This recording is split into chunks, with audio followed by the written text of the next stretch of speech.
In this video, I summarize the results from the research into organization transformational change due to COVID. This paper was published in the Journal of Contemporary Management in 2022. The link is below, and my name is Dr. John Yamonda. So why this research? There has been widespread national, personal and organizational change caused by COVID-19. For instance, nationally in South Africa in 2020, in the first quarter, there was a dramatic 51% fall in GDP. Luckily, this was followed by in quarter 3 a 66.1% recovery. However, despite the recovery, statistics South Africa reports that the 2020 GDP in quarter 3 was still 5.3% less than what it was in 2019. These changes are interesting because we say change in a stable environment is difficult. It becomes even more difficult when this environment is unstable because there are two forces at play. They are what we call restraining forces and then transforming forces. When we talk of restraining forces, these are forces which are fighting to keep things the way they are. Transforming forces are those forces which are fighting to make the change happen. The idea of restraining forces and transforming forces is well presented in the theory by Kurt Lewin, the change theory by Kurt Lewin, which we are going to talk about briefly.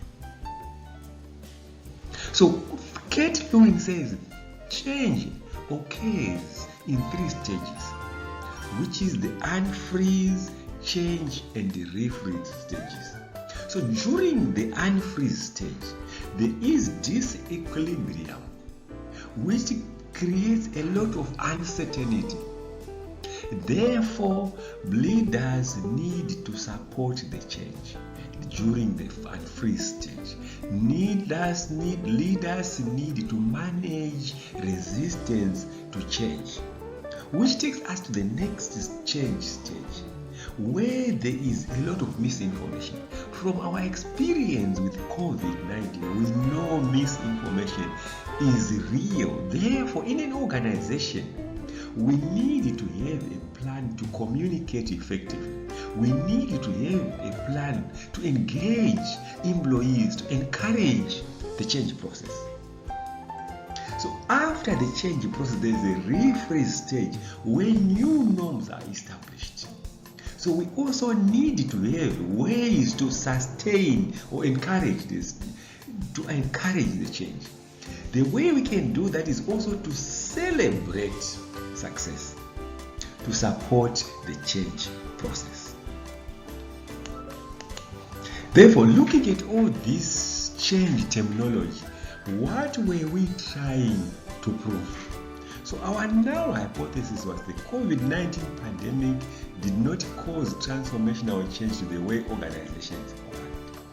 Therefore, our purpose obviously becomes the COVID-19 pandemic caused transformational change to the way organizations operate. Now of interest would be how many people and what was the nature of people who participated in the study.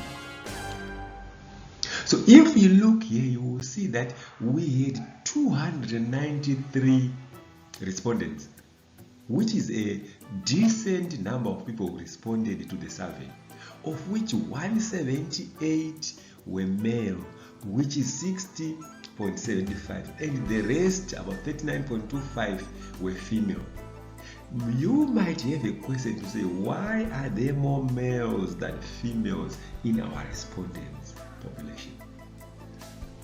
It's simply because of the data collection method used. If you want to get more details of how this data was collected, you can click the link below, which will take you to the full paper, which will tell you the full research paper which was published.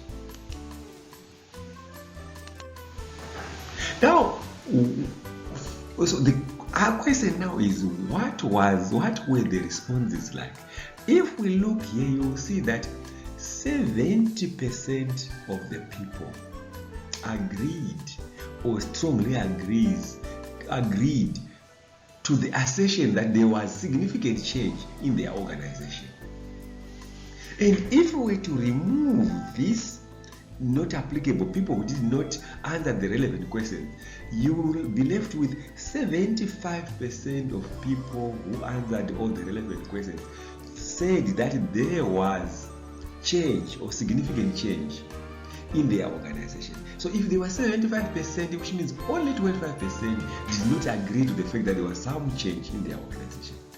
But the question which this research is trying to answer is, was the change a realignment or was it transformational? So to do that, we did a T statistic, or we did hypothesis testing using T statistic. So from the results of the T test, we found that the mean was 3.027, standard deviation 0.842, not too much variation there. The observations were 293 respondents, and our T stat is 20.896, and our T critical is 1.65. If you are very familiar with hypothesis testing using T statistics, you will know that this is a significant result. Therefore, we reject the null hypothesis.